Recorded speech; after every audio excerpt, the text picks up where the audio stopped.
Hello and welcome back, dear students. In this video, we are going to discuss about the projectile motion, which comes under motion in plane. Motion in straight line को हमने complete किया हुआ है. तो इस particular topic, motion in plane को इस short video में discuss करने की कोशिश करते हैं. तो firstly, before discussing this projectile motion, we are supposed to understand some basic concepts जो हमारे पास होने चाहिए. हमें पता है जब भी मोशन होता है body rate of change of distance कर देता है what we call as the speed and accordingly अगर rate of change of displacement होता है what we call as the velocity. Now यही बॉडी अगर स्ट्रेट लाइन में जाती है तो हम अकॉर्डिंगली उसको कहते हैं उस टाइम पे डिस्टेंस और डिस्प्लेसमेंट बराबर होती है. और अब डिसाइड कैसे होगा कि जब बॉडी चलेगी तो ये स्ट्रेट लाइन में जाएगी या ये बॉडी रिट्रेस कर लेगी अपने पाथ को या ये बॉडी प्रोजेक्टाइल मोशन या पैराबोलिक पाथ शो अप करेगी.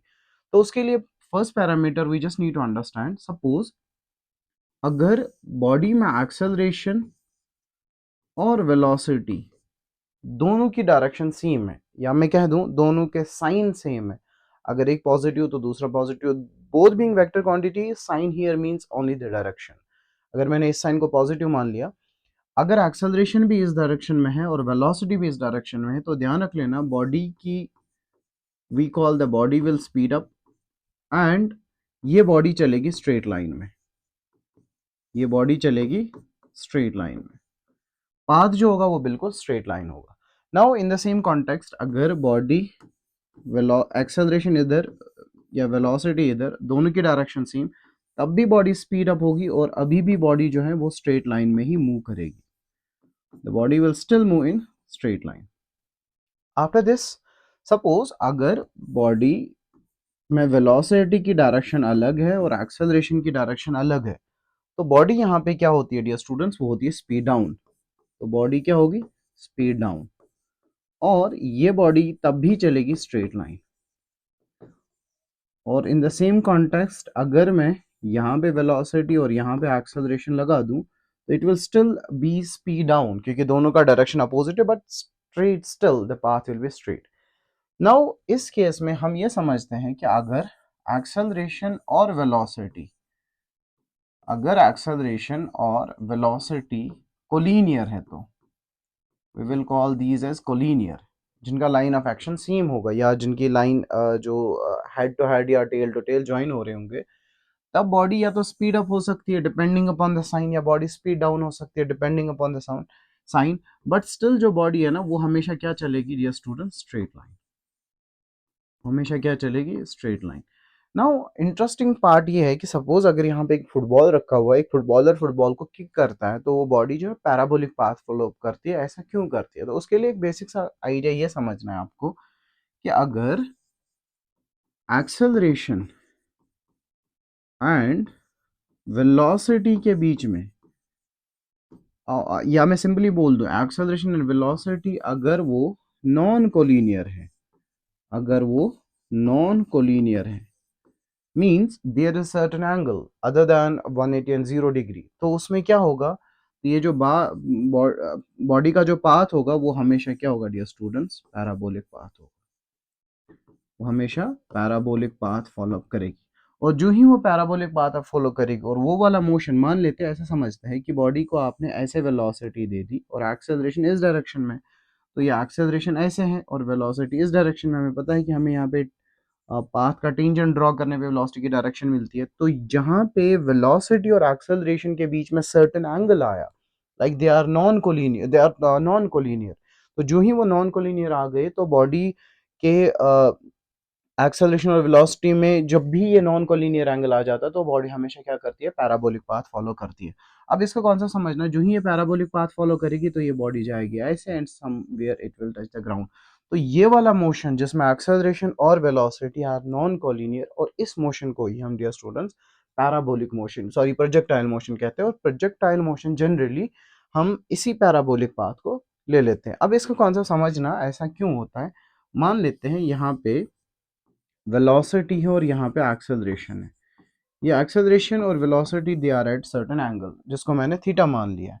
तो हमें पता है कि हम एक वेक्टर को इन्फिनिट कंपोनेंट्स में रिजॉल्व कर सकते हैं, बट हम प्रेफर क्या करते हैं, orthogonal components, rectangular components. Reason behind this being very simple, क्योंकि हम इन्फिनिट कंपोनेंट्स को फिर असेंबल नहीं कर सकते, it will be too difficult for us to do analysis.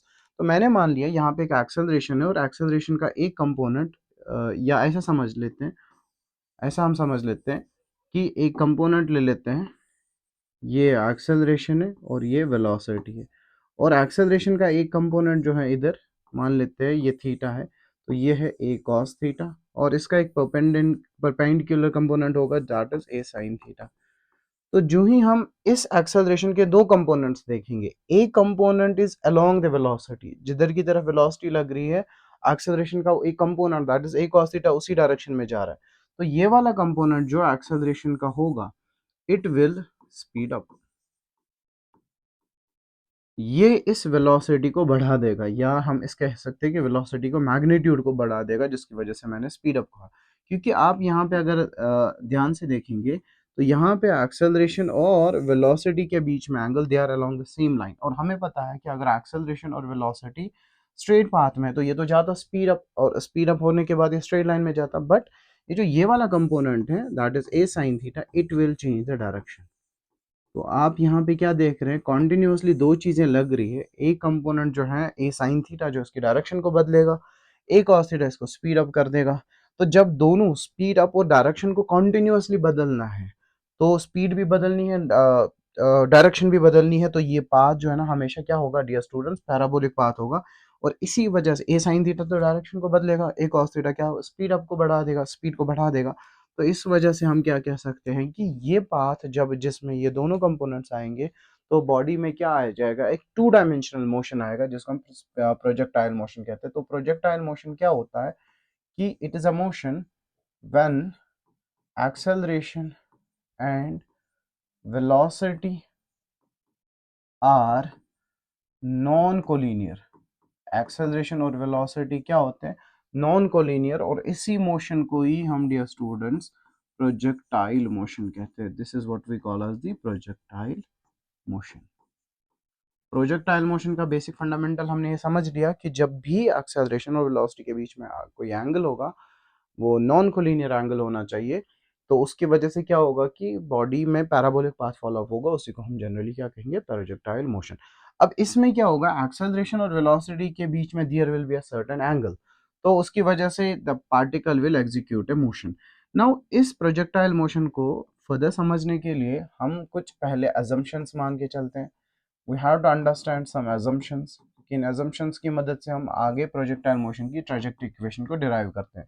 The very first assumption that we discuss is कि हम यहाँ पे एयर रेजिस्टेंस, क्योंकि हम प्रोजेक्टाइल को एयर में भेजेंगे, हवा में भेजेंगे, तो what we call air resistance हम इसमें इग्नोर करेंगे, क्योंकि उसका वरना effect we need to take in account और हमारी इक्वेशन चेंज हो जाएंगे। एनालिसिस के लिए हम ये assumptions मान लेते हैं। दूसरा ये होता है कि जो हमारी अर्थ का कर्वेचर है, जो कर्वेचर है हमारी अर्थ का, वो हम नेग्लेक्ट करेंगे, we will neglect the curvature of earth.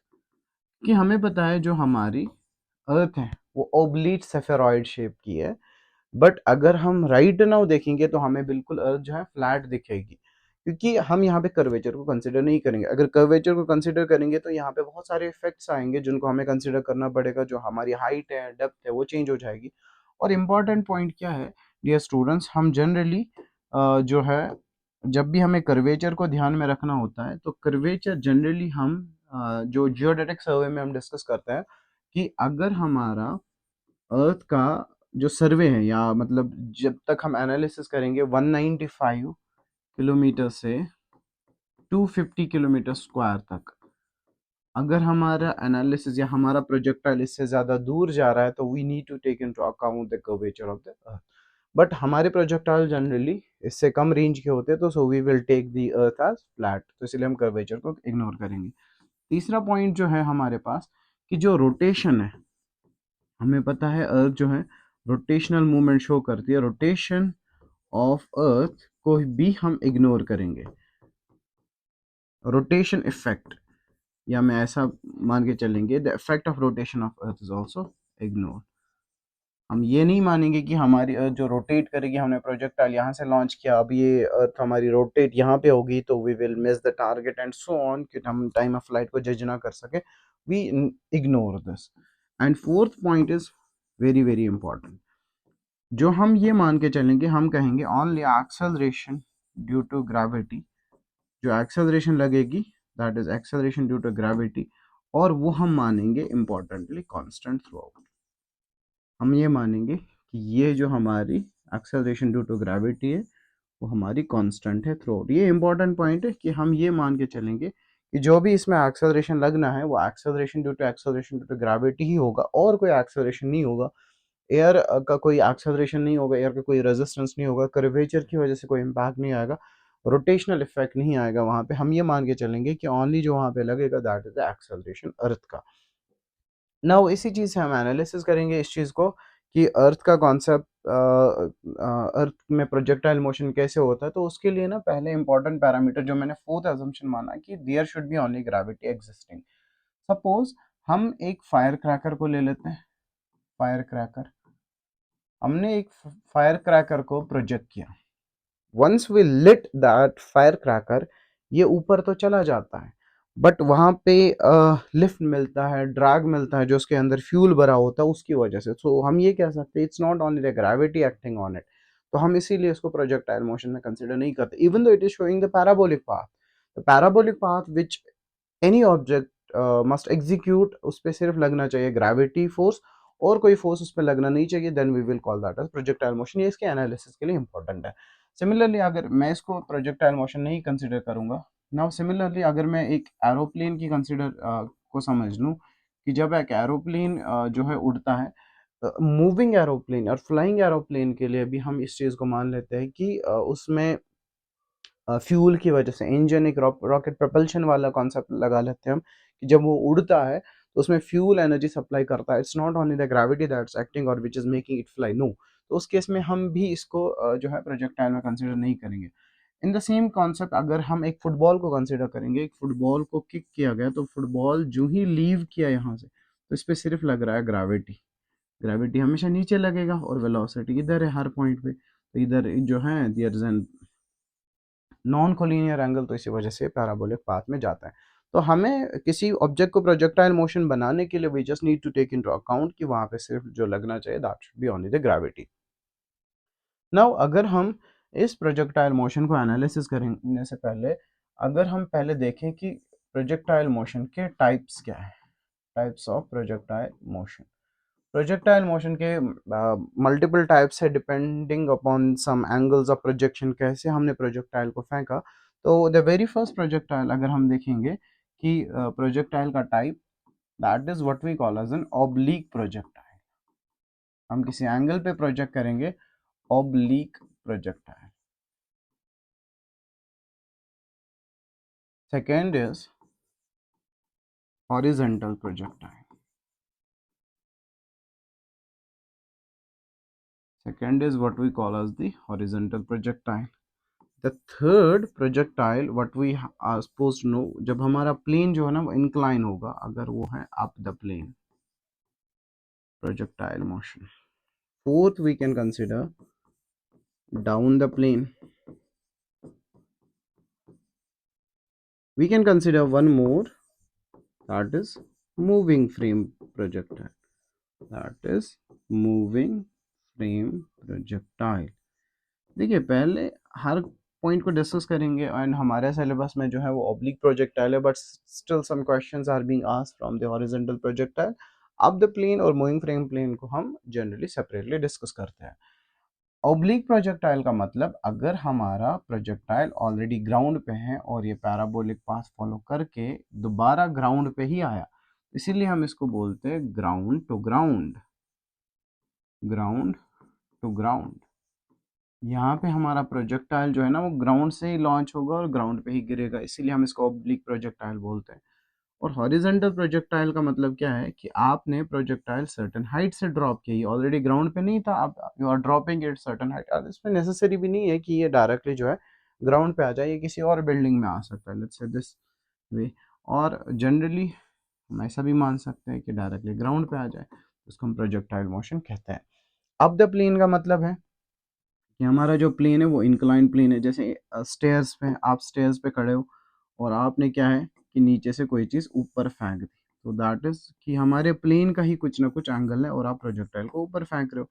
Down the plane का मतलब है कि आपका प्लेन ऑलरेडी इंक्लाइंड है और आप ही प्रोजेक्टाइल को डाउन फेंक रहे हो।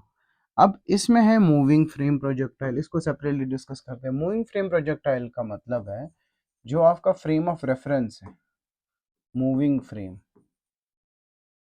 वो चेंज हो रहा है। जैसे एग्जाम्पल के तौर पे ले लेते हैं, मान लेते हैं हमारे पास एक कार है, हमारे पास एक कार है और इस कार की डायरेक्शन इधर की तरफ है। लेट्स से दिस कार की डायरेक्शन इधर की तरफ है। आपने क्या किया, एक बॉल जो है इसी की डायरेक्शन में फेंक दिया आपने, तो यहाँ पे मूविंग फ्रेम ये वाला है और प्रोजेक्टाइल भी इधर जा रहा है, तो ये एक केस बन गया। दूसरा, हमारे पास सेम कार है, let's say we have the same car, और इस केस में क्या है कि कार की डायरेक्शन ये हो रही है और हमने प्रोजेक्टाइल को इस डायरेक्शन में फेंका, तो इसमें भी क्या है कि फ्रेम मूव कर रहा है। एक और केस ऐसा बन सकता है, मान लेते हैं ये लिफ्ट है, लिफ्ट का केस मान ले, लिफ्ट अप जा रहा है और आपने जो है प्रोजेक्टाइल को अप फेंका, आपका प्रोजेक्टाइल ऊपर जा रहा है, तो इसका मतलब ये एक केस बन गया। इस पूरे इन दिस सिनेरियो जो आपका फ्रेम ऑफ रेफरेंस है वही चेंज हो रहा है, फ्रेम ही चेंज हो रहा है।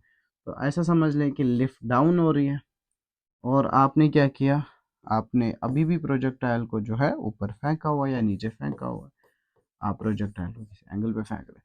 तो ये सारे हमारे टाइप्स हैं प्रोजेक्ट। इधर रिलेटिव वेलोसिटी का कॉन्सेप्ट आएगा, इधर हमारा रेजोल्यूशन का कैसे कैसे कॉन्सेप्ट्स आएगा। Now let's discuss the oblique projectile briefly. What oblique projectile is, थोड़ा सा इसकी एनालिसिस करते हैं कि फर्स्ट जो है हमारा that is what we call as the oblique projectile.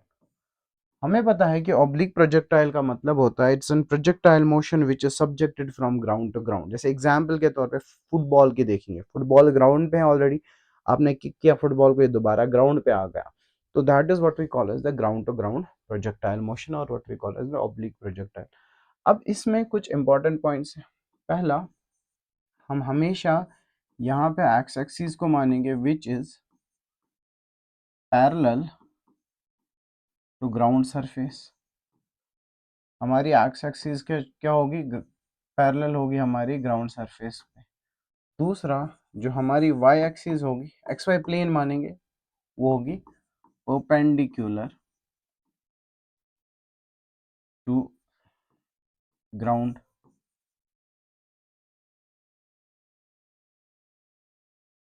अब इसी कॉन्सेप्ट को समझना है हमें कि जब भी हम प्रोजेक्टाइल मोशन को एग्जीक्यूट करते हैं, प्रोजेक्टाइल मोशन में हमने क्या किया, एक ऑब्जेक्ट लिया, हम इस ऑब्जेक्ट को प्रोजेक्ट कर रहे हैं और ये ऑब्जेक्ट जो है हमारा यहाँ पे गिरा। Now first thing that we need to understand कि जब मैंने इसको यहाँ से प्रोजेक्ट किया, मैंने इसको दी वेलोसिटी, और हमें पता है कि direction of motion is decided by velocity. मतलब अगर एक्सेलरेशन इधर की तरफ, वेलोसिटी इधर की तरफ, तो हम कहेंगे मोशन जो हो रहा है इधर की तरफ हो रहा है, because the direction of motion is decided by velocity not the acceleration. तो मैंने क्या किया, इसको एक वेलोसिटी दे दी, फाइन। इस वेलोसिटी का कुछ ना कुछ एंगल है विद द हॉरिजॉन्टल, और एंटायर जर्नी में अगर वेलोसिटी इधर की तरफ है, हमें पता है वेलोसिटी हम निकालते हैं by drawing the tangent along the path. इस एंटायर जर्नी में जो है ग्रेविटी नीचे लग रहा है, ग्रेविटी हमेशा नीचे लगेगा, और ग्रेविटी और वेलोसिटी के बीच में एक नॉन कोलिनियर एंगल आ गया। जो ही नॉन कोलिनियर एंगल आ गया तो ये पैराबोलिक पाथ फॉलो किया, इसीलिए ऐसा चला गया। जब आपने इसको वेलोसिटी दे दी, इसमें एंटायर में ग्रेविटी दैट इज एक्सेलरेशन जो है हमारा, that is only due to gravity. तो इस वेलोसिटी को हम अगर यहाँ पे इनिशियल वेलोसिटी दे दी, मान लेते u, इस वेलोसिटी के दो कंपोनेंट्स निकलेंगे। ये वेलोसिटी, ये इधर है u और ये है थीटा, तो ये है डियर स्टूडेंट्स हमारा u cos थीटा और ये है हमारा u sin थीटा। ये वाला क्या है हमारा horizontal component u cos theta, क्योंकि हमें पता है, हमने वेक्टर रेजोल्यूशन में डिटेल में डिस्कस किया, जिसके साथ थीटा बनता है उसके साथ cos लिया जाता है, कि ये वाला कंपोनेंट जो हॉरिजॉन्टल कंपोनेंट है that is you cos theta, और जो वर्टिकल कंपोनेंट है that is u sine theta. अब इसको समझते हैं, इधर ये हमने ऐसे बना लिया और ये हमारी एक्स एक्सिस है, ये हमारी वाई एक्सिस है। तो इधर की तरफ जो होगा डियर स्टूडेंट्स वो होगा यू साइन थीटा, और हमारे इधर की तरफ जो होगा वो होगा यू कॉस थीटा। अब यू कॉस थीटा का इंपॉर्टेंस समझना है आपको। यहाँ पे ये दो पैरामीटर्स है, ध्यान से समझना। यू कॉस थीटा का काम होगा it will give it a push. आप ये समझना, वेलोसिटी इधर है तो वेलोसिटी का एक इधर थीटा लग रहा है, तो वेलोसिटी इधर, वेलोसिटी का एक कंपोनेंट इधर, या तो हम एक को रिजॉल्व कर लेते हैं। तो you cos theta will give it a horizontal distance, मतलब आगे ले जाने का काम जो होगा वो यू कॉस थीटा का काम होगा, और ऊपर जो भेजना है that is actually you sine theta. You sine theta will it make move towards upwards. तो इसका मतलब जब भी मैं आगे की बात करूं कि प्रोजेक्टाइल आगे गया, तो आपको दिमाग में लगाना है कि that is you cos theta. It is velocity का कौन सा कंपोनेंट, क्योंकि मैंने अभी बोला कि जो डायरेक्शन ऑफ मोशन है वो डिसाइड करेगा कौन सा, वेलोसिटी नॉट एक्सेलरेशन। एक्सेलरेशन तो डाउनवर्ड लग रहा है, तो यू कॉस थीटा जो है ना वो आगे ले जा रहा है, दैट इज हॉरिजॉन्टल डिस्टेंस, जिसको फिर आगे हम हॉरिजॉन्टल रेंज भी कहेंगे। और यू साइन थीटा इसको हवा में रखेगा, जो उसको डिसाइड कर लेगा कि इसकी टाइम ऑफ फ्लाइट देनी है या इसको मैक्सिमम हाइट तक ले जाना है। तो ये है हमारा कि यू कॉस थीटा और यू साइन थीटा। अब इस एंटायर प्रोजेक्टाइल में आप देखेंगे कि जब ये प्रोजेक्टाइल ऊपर जा रहा है इस ओरिजिन से, इसको मैं मान लेता हूँ ओरिजिन, तो आप क्या ऑब्जर्व कर रहे हैं, ये इस प्रोजेक्टाइल से इतना, ये वाला पॉइंट इतना दूर है, मान लेते हैं ये ए पॉइंट है, ये ए पॉइंट इतनी हाइट पे है, लेट्स से y1 और x1 डिस्टेंस है, ये वाली हॉरिजॉन्टल डिस्टेंस। इस पॉइंट को ले लो, ये पॉइंट कितना दूर है, मान लेते हैं x2 और y2। तो एंटायर जर्नी में आप क्या देख रहे हो कि टाइम के साथ दो कोऑर्डिनेट्स पोजीशन के चेंज हो रहे हैं, इट इज दो कोऑर्डिनेट्स हॉरिजॉन्टल और वर्टिकल। तो इसकी वजह से हम प्रोजेक्टाइल मोशन को एक टू डायमेंशनल मोशन कहते हैं, we call it as two dimensional motion. जब 2D मोशन आ गया, और इसी को हम क्या कहते हैं, motion in plane, we call this as motion in plane. Moreover अगर आप देखेंगे एंटायर जर्नी में, इस प्रोजेक्टाइल के एंटायर जर्नी में सिर्फ ग्रेविटी लग रहा है, तो इसीलिए हम कभी कभी कहते हैं कि projectile motion is a special case, it is a special oblique case of free fall. इस पे सिर्फ क्या हम मान के चल रहे हैं कि there is only gravity getting acted on it, तो इसकी वजह से क्या हो रहा है कि इसको हम मान लेते हैं कि ये स्पेशल केस है फ्री फॉल का। अब इसका एनालिसिस समझना है आपको। इसमें आपने क्या देखा कि ये जो ये प्रोजेक्टाइल है हमारा, ये प्रोजेक्टाइल ऊपर भी गया, मान लेते ऊपर भी गया, और ये प्रोजेक्टाइल आगे भी गया है। इसीलिए पिक्टोरिकली हम ये समझ लें कि अगर हम प्रोजेक्टाइल को रिप्रेजेंट करें, it is going up and it is going down. सिर्फ अप और डाउन नहीं, बल्कि इसमें हॉरिजेंटल मूवमेंट भी हो रहा है। तो इसका मतलब projectile motion is a combined effect of this and this. तो इसको हम कहते हैं कि ये प्रोजेक्टाइल मोशन है। तो अब इस प्रोजेक्टाइल मोशन में हम एनालिसिस सीखते हैं। अब एनालिसिस इज मोर इम्पॉर्टेंट। ये हमारा ओरिजिन पे ऑब्जेक्ट था, और ये ऑब्जेक्ट यहाँ पे चला गया और यहाँ पे गिरा। मान लेते हैं कि ये यहाँ पे मैंने कुछ वेलोसिटी दी, क्योंकि ये खुद से तो नहीं जाएगा ऊपर, मुझे कुछ ना कुछ वेलोसिटी तो देनी पड़ेगी, तभी तो ये ऊपर जाएगा। मान लेते हैं मैंने वो वेलोसिटी दे दी u, और ये वाला एंगल ऑलरेडी किस एंगल पे प्रोजेक्ट हो रहा था, दैट इज थीटा। तो ये वाला कंपोनेंट क्या होगा हमारा, u cos थीटा, और ये वाला कंपोनेंट क्या होगा हमारा, u sin थीटा। अब दो कंपोनेंट्स को देखें, ये जो हमने दो कंपोनेंट्स मान लिए हैं, यहाँ पे अगर मैं देखूं that is u cos theta, और यहाँ पे देखूं that is u sine theta, क्योंकि अभी भी ये ऊपर जा रहा है।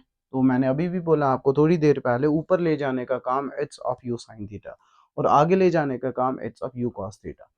तो यहाँ पे जब ये पहुंचा तो यहाँ पे भी यू कॉस थीटा, और कंपोनेंट ऊपर ही लगेगा। लेकिन जब ये टॉप मोस्ट पॉइंट पे आया, this is important, this is important, top most point पे क्या है, it's still you cos theta इधर की तरफ, बट यू साइन थीटा जो है वो डियर स्टूडेंट जीरो हो गया। देखिए, अगर यहाँ पे यू साइन थीटा हम क्यों मान के चल रहे हैं कि जीरो है, और है भी एक्चुअली, जब ये ऊपर गया तो वहां पे यू साइन थीटा जिसका काम ऊपर ले जाने का था वो जीरो हो गया। अगर ये जीरो ना होता तो ये प्रोजेक्टाइल ना फर्दर अप चला जाता, ये फर्दर ऊपर चला जाता, बट यहाँ पे तो ये अपनी मैक्सिमम हाइट तक चला गया। तो मैं यहाँ पे मान के चलता हूँ eight top most point, eight top, जिसको हम क्राउन भी कहते हैं, eight top u sin theta is 0, but u cos theta जो है वो प्रेजेंट है, वो प्रेजेंट है। अब अगर u cos थीटा भी 0 हो जाता तो u cos थीटा का काम है आगे ले जाना, तो u cos थीटा अगर 0 हो जाता तो ये प्रोजेक्टाइल वहीं पे गिरता, ये वहीं पे नीचे गिर जाता और बिल्कुल एकदम डाउन गिर जाता, बट ऐसा नहीं हुआ, ये फिर भी आगे चला गया। इसका मतलब ये अभी भी u cos थीटा ही है। अब ये नीचे आ रहा है तो हमें पता है कि this will be u sin theta, और ये so on u cos theta और u sin theta.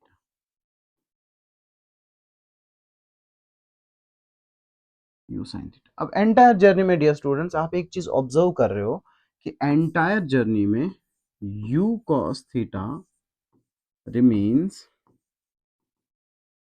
Constant through out, मतलब u cos थीटा कांस्टेंट रहा, ये चेंज नहीं हुआ। देखिए आपको ना इंपॉर्टेंट समझना, आप सोचेंगे u sin थीटा भी चेंज, नहीं नहीं, हम वेलोसिटी की बात कर रहे हैं। तो वेलोसिटी एक वेक्टर तब बदलता है जब वेक्टर में या तो डायरेक्शन बदले या तो मैग्नीट्यूड बदले या दोनों बदले। यूज cos थीटा पहले भी इधर ही लग रहा था, जितना था उतना ही है, यहाँ पे भी u cos थीटा उतना ही है, यहाँ पे भी u cos थीटा उतना ही है, हर जगह u cos थीटा का मैग्नीट्यूड सेम, डायरेक्शन भी सेम। जब मैग्नीट्यूड भी सेम तो डायरेक्शन भी सेम, इसका मतलब u cos थीटा हर जगह सेम है। अगर u cos थीटा हर जगह सेम है, ये चेंज नहीं हो रहा है, इसका मतलब वेक्टर चेंज नहीं हो रहा है या वेलोसिटी चेंज नहीं हो रही, या मैं ये कह सकता हूँ वेलोसिटी जो है in horizontal direction, velocity in horizontal direction जो है वो सेम है। दैट मीन्स इस डायरेक्शन में जो एक्सेलरेशन है एक्स डायरेक्शन में वो जीरो है, क्योंकि वेलोसिटी जीरो होने का मतलब ही एक्सेलरेशन जीरो। अगर सॉरी वेलोसिटी अगर कांस्टेंट है, वेलोसिटी अगर कांस्टेंट है through out in the horizontal direction, it is not changing the value. मतलब ये तब चेंज हो जाता है जब वेलोसिटी का मैग्नीट्यूड बदलता है या डायरेक्शन बदलता है, कोई भी चीज़ इन दोनों में बदल नहीं रही है। इसका मतलब एंटायर जर्नी में जो है कि एक्सेलरेशन जीरो है, क्योंकि वेलोसिटी चेंज नहीं हो रही है।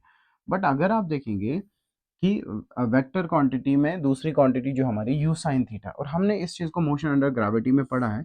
मान लेते हैं ये ऑब्जेक्ट है, इसको आपने 30 मीटर पर सेकंड वेलोसिटी दे दी, ये ऊपर गया, हर सेकंड में कितना कम होता है 10, तो ये ऊपर पहुंच जाएगी, इसकी स्पीड 20 मीटर पर second due to because acceleration due to gravity नीचे की तरफ लगता है, 10 मीटर पर सेकंड ले लेते हैं स्क्वायर, फिर पहुंचा 10, फिर पहुंचा 0, टॉप मोस्ट पॉइंट पे जो वेलोसिटी है वो 0 हो गई इसकी, अगर सिर्फ ऐसे जा रहा है तो जब ये डाउन आ जाएगा तो ग्रेविटी दोबारा 10 मीटर पर सेकंड, ये हम ऑलरेडी डिस्कस कर चुके हैं, फिर 20 मीटर पर सेकंड, फिर 30 मीटर पर सेकंड।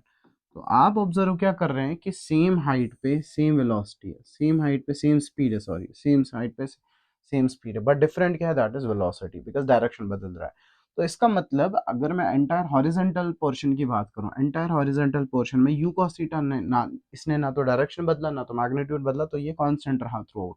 बट आप क्या देख रहे हैं कि यहाँ पे तो यू साइन थीटा था, जब यहाँ पे यहाँ तक जा रहे, जो ही टॉप पे पहुंचा यू साइन थीटा की वैल्यू जीरो हो गई। इसका मतलब ये जो जब ये प्रोजेक्टाइल ऊपर चला गया तो यू साइन थीटा की वैल्यू घटती गई घटती गई घटती गई, टॉप मोस्ट पॉइंट पे जो ही पहुंचा तो जीरो हो गया, वरना ये अभी और ऊपर चला जाता। उसके बाद यू साइन थीटा दोबारा बढ़ने लगे बढ़ने लगे बढ़ने लगे, जो ही ग्राउंड पे आ गया।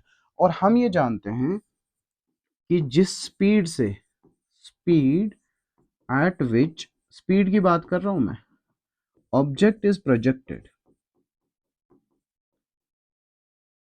जिस स्पीड जो आपने दी है that is equal to speed at which it comes back. Only what changes is the direction. तो what changes is only the direction, direction के बदलने से तो हम कहते हैं वेलोसिटी यू साइन थीटा जो है वो चेंज हुआ। देखो ये यहाँ पे यू साइन थीटा इसको आगे ले जा रहा था, आगे ले जा रहा, ये जो यू साइन थीटा ऊपर की तरफ लग रहा है, इसका ये कंपोनेंट ले गए eight top most point, eight top most point you cos theta तो प्रेजेंट है, but you sine theta is zero, वरना ये अभी और ऊपर चला जाता। तो इससे हमें एक कॉन्सेप्ट यहाँ पे सीखने को मिला, in entire projectile motion, entire projectile motion में कोई भी पॉइंट ऐसा नहीं है बिफोर टचिंग द ग्राउंड, जब तक ये हवा में, कि जहाँ पे वेलोसिटी हमेशा क्या होगी, नॉन जीरो, नॉन जीरो। तो जब हम वेक्टोरिकली इसको डियर स्टूडेंट्स रेक्टिफाई करें या इसको मॉडिफाई करें, तो हम ये लिख सकते हैं u cos theta is the horizontal component, इसको हम कभी कभी यू आई कैप भी लिखते हैं। और जो हमारा वर्टिकल कंपोनेंट है that is u sin theta, इसको हम यू जे कैप भी लिख सकते हैं। तो जब हम कंबाइंडली दो वेलोसिटीज को ऐड करेंगे, तो जब हमें रिजल्टेंट वेलोसिटी निकालनी हो तो हम दोनों को ऐड अप कर सकते हैं। तो हमने यहाँ पे एक पॉइंट सीख लिया, उसको मैं लास्ट पॉइंट पे एक और बार रिवाइज कर देता हूँ कि जब मैं ऊपर चला गया यू साइन थीटा की वैल्यू चेंज होती गई और टॉप मोस्ट पॉइंट पे यू साइन थीटा की वैल्यू 0 हो गई। फिर दोबारा आया तो यू साइन थीटा दोबारा बढ़ने लग गया, बट एंटायर जर्नी में you cos theta through out same रहा, क्योंकि हॉरिजेंटल डायरेक्शन में कोई भी वेलोसिटी में चेंज नहीं है। इसका मतलब एक्सेलरेशन जीरो का मतलब जो है हमारा फोर्स भी जीरो होगा horizontal direction. But vertical direction में हमें पता है gravity is only acting, gravity हमेशा नीचे लगती है, तो जिसकी वजह से यू साइन थीटा चेंज हुआ। अब इस कॉन्सेप्ट को और डिस्कस करने के लिए हमारे पास, हमने तो ये जाना कि projectile motion to dimensional motion है, इसमें एक्स डायरेक्शन में भी चेंज हो रही थी चीज़ें, इसमें एक्स डायरेक्शन में भी चेंज हो रही थी चीज़ें, और वाई डायरेक्शन में भी चीज़ें चेंज हो रही थी। तो अब ये जो एक्स डायरेक्शन में और वाई डायरेक्शन में मोशन हुआ, हमें इन दोनों को सेपरेटली एनालाइज करना है, एक एक्स डायरेक्शन में और एक वाई डायरेक्शन में। तो ध्यान रखना है कि ये जो एक्स डायरेक्शन मोशन है और वाई डायरेक्शन मोशन है, they are independent of each other. That is what we call as the concept of principle of physical independence. What does that mean? That means कि ये वो concept है कि जो x direction, और मैं ऐसा कह सकता हूँ एक्स डायरेक्शन और वाई डायरेक्शन जो मोशंस है हमारे, take place independent of each other, they take place independent of each other।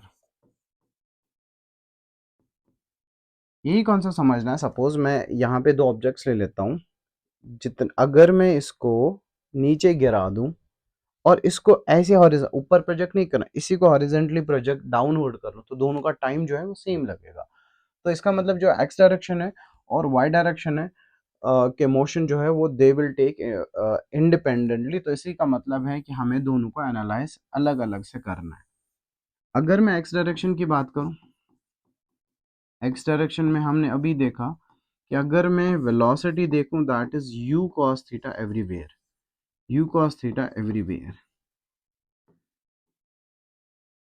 और अगर मैं हॉरिजॉन्टल इसकी बात करूं, हॉरिजॉन्टल में एक्सेलरेशन की बात करूं, अगर यू कॉस थीटा जो है वो कांस्टेंट है, ना तो डायरेक्शन को बदल रहा है, जो वेलोसिटी वो कांस्टेंट है, तो एक्सेलरेशन जो होगा हॉरिजॉन्टल डायरेक्शन में वो जीरो होगा। और अगर मुझे डिस्प्लेसमेंट निकालना हो इस वेलोसिटी के कारण, तो मैं लिखूंगा s horizontal is equal to u cos theta into t minus 1/2 a into t square. A की वैल्यू जीरो है, तो हॉरिजॉन्टल डायरेक्शन में जो डिस्प्लेसमेंट होगा वो होगा सिर्फ you cos theta into T. वही अगर हम बात करें वर्टिकल डायरेक्शन में, अगर मैं वही बात करूं वर्टिकल डायरेक्शन में, वर्टिकल डायरेक्शन में क्या है कि जो वेलोसिटी हमारी वो है u साइन थीटा, और ये वेरिएबल है। अगर ये वेरिएबल है इसका मतलब यहाँ पे एक्सेलरेशन होगा, एक्सेलरेशन इज प्रेजेंट। अब एक्सेलरेशन कौन सा प्रेजेंट होगा, हमने ये फोर्थ अजम्पशन में देखा कि यहाँ पे एक्सेलरेशन जो होगा वाई डायरेक्शन में that is only minus g, that is gravity नीचे लग रहा है, दैट्स अ साइन कन्वेंशन। और अगर मुझे वर्टिकल डायरेक्शन में डिस्प्लेसमेंट निकालना हो तो मैं लिखूंगा that is u sine theta, क्योंकि वर्टिकल डायरेक्शन ले जाना is the work of what we call as u sine theta, u t plus half a t square, u t minus half, minus क्यों लिया क्योंकि ए के बदले माइनस जी लिखना है, उस पर सिर्फ लग रहा है gravity, that is ji t square. और अगर मुझे कंबाइंडली फिर यहाँ पे एक्सेलरेशन डिस्प्लेसमेंट लिखना हो, तो डिस्प्लेसमेंट में टोटल डिस्प्लेसमेंट लिख दूँ that is s x i cap plus s y j cap. दोनों डिस्प्लेसमेंट्स को मैंने ऐड किया तो यहाँ पे निकला टोटल और what we call as the net displacement of this projectile. तो अगर मैं ये कहूँ कि नेट डिस्प्लेसमेंट किसके बराबर आ जाएगा, नेट डिस्प्लेसमेंट ऑफ प्रोजेक्टाइल वो निकल के आएगा s x i cap plus s y j cap. तो या मैं ये ऐसा बोल सकता हूँ that is actually u cos theta into t i cap plus vertical direction वाला displacement that is u sin theta into t minus 1/2 g t square j cap. ये हमारा वर्टिकल डिस्प्लेसमेंट और ये है हमारा हॉरिजॉन्टल डिस्प्लेसमेंट। तो यहाँ पे हमने डिस्प्लेसमेंट की इक्वेशन भी सीख ली। इन द सेम कॉन्टेक्स्ट हम वेलोसिटी की डिस्प्लेसमेंट को सीखेंगे नेक्स्ट वीडियो में, और हम ये सीखेंगे कि हम टाइम ऑफ फ्लाइट कैसे निकालते हैं, हॉरिजॉन्टल रेंज कैसे निकालते हैं। इसी तरीके से ना एक क्वेश्चन एक बार आया था, just we will end up by this question. Suppose मैंने यहाँ पे प्रोजेक्टाइल को यहाँ से यहाँ फेंका, तो हमें पता है एंटायर, अगर मैं थ्रू आउट एवरेज वेलोसिटी की बात करूँ, एवरेज वेलोसिटी क्या रहा है, यहाँ भी यू कॉस थीटा, यहाँ भी यू कॉस थीटा, यहाँ भी यू कॉस थीटा, यहाँ भी you cos theta, velocity change नहीं हो रही। जब वेलोसिटी चेंज नहीं हो रही तो मैं ये कह सकता हूँ कि एवरेज वेलोसिटी जो हॉरिजॉन्टल डायरेक्शन में होगी that is you cos theta plus you cos theta divide by 2, that is 2 you cos theta by 2, 2 and 2 cancels. तो मैं कह सकता हूँ average velocity is in horizontal direction you cos theta only. ये एक बार exam में आया हुआ सवाल है। I think this is quite obvious कि हम इसको एवरेज वेलोसिटी के कॉन्सेप्ट से समझ लेंगे। आई होप आपको थोड़ा थोड़ा समझ आ गया होगा प्रोजेक्टाइल मोशन के बेसिक चीज़ें, assumptions and all that. In the next video I will be discussing about the videos and all that. Thank you.